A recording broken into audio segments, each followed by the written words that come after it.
আলহামদুলিল্লাহ আলহামদুলিল্লাহ। তবে একটা জিনিস, কেউ বলেছেন ঘরে ঘরে জালো, কেউ কেউ বলেছেন সংসদে জালো। এই দুটার মধ্যে আসলে জানবেন কোথায়? এটা একমত হন তো এবারের জন্য কামিং সেশন যেটা আসতেছে, বলেন তো একটা সুবর্ণ সুযোগ আসছে কি আসে নাই? জোরে বলতে হবে, একটা সুবর্ণ সুযোগ এসেছে কিনা?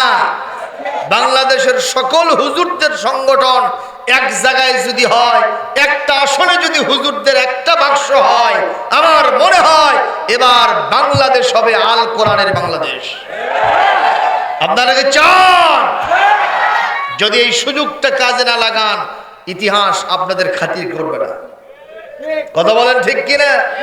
কারণ যতটুকু পারা যায় মহান আল্লাহকে ভয় করতে হবে। যেখানে যতটুকু সুযোগ আছে ইসলামের বিধান প্রয়োগ করার জন্য সেই সুযোগটা কাজে লাগাতে হবে। বিধান কার? সুতরাং ঘরে ঘরে আমরা বহুত দিন জ্বালাইছি, এখন একটু সংসদে জ্বালাই তো কেমন হয় দেখি। পাওয়ার হাউসের ভিতরে যদি মরা ইঁদুর পড়ে আর সেটা যদি পচে গলে যায়, ওখান থেকে পানি সাপ্লাই হচ্ছে, আপনি আপনার বাড়ির ট্যাপের সুইচ অন করলেন, বলেন তো সুগন্ধ না দুর্গন্ধ? আপনি ট্যাপের মুখটা সাবান, সোটা, ডিটারজেন্ট পাউডার দিয়া কসলায় কসলায় ধুয়ে নিলেন, আবার ছেড়ে দিলেন, কি পানি? সুগন্ধ না দুর্গন্ধ? দুর্গন্ধ কি বাড়তেছে না কমতেছে?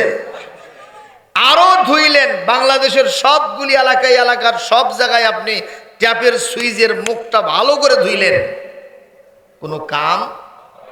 কি করতে হবে? ওই পাওয়ার হাউস থেকে মরা ইঁদুরটা উঠায় ফেলতে হবে, পানিগুলো সাফ করে নতুন পরিষ্কার পানি দিবেন, কোনো সাবান সোটা খরচ হবে না।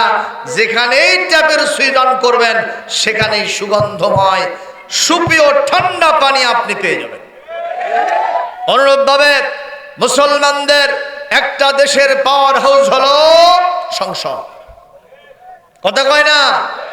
ওখানে যদি কোরআন বিরোধী লোক থাকে, তার দ্বারা কখনো ইসলামের কোরআনের পক্ষের আইন পাস হবে না। সুতরাং সেখানে আমাদের কোরআনের পক্ষের লোক পাঠাতে হবে ইনশাআল্লাহ। বলে